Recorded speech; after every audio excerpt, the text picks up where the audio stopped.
Okay, so I've got my set of 10 steel scrapers, various different sizes. Like I've got for large pieces, I've got the your initial blocking scraper,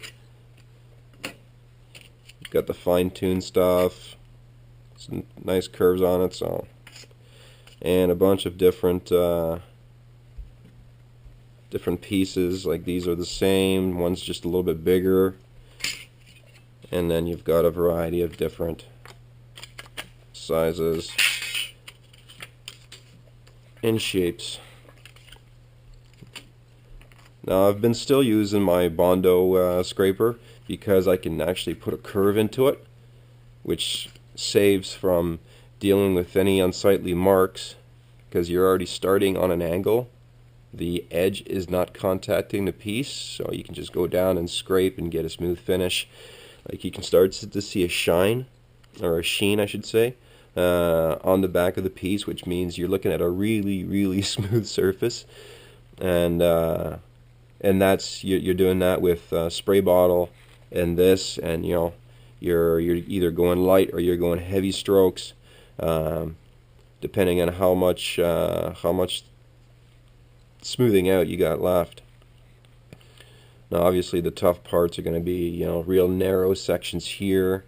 The other side is better looking than this because this has still got some marks over because I had to widen out the helmet because I was looking at my pictures again.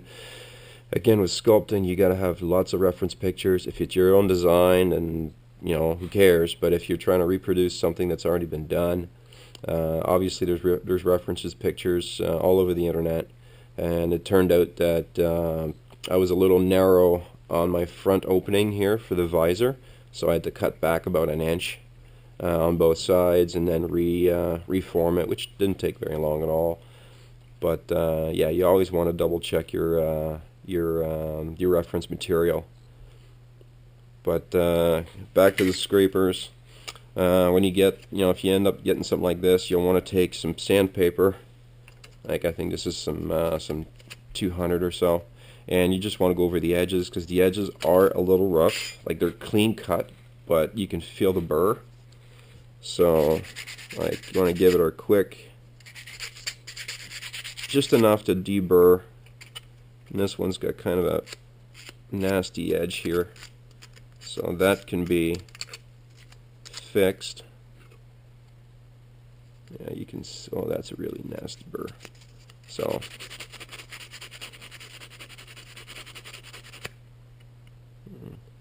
it's going to take a little bit of work, but for the price I paid, $15 for a set of 10. I could drive down to Toronto and pay $7 a tool.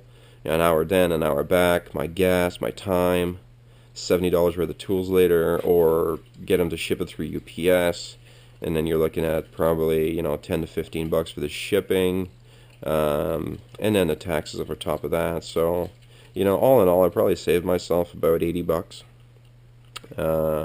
buying online. I prefer to buy Canadian, but you know what, $80 is almost a complete tin of silicone rubber to do a mold.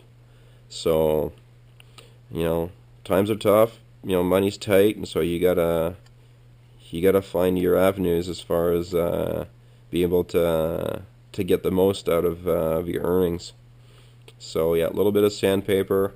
Find these online, they're pretty cheap. A little bit of sanding, but not a big deal.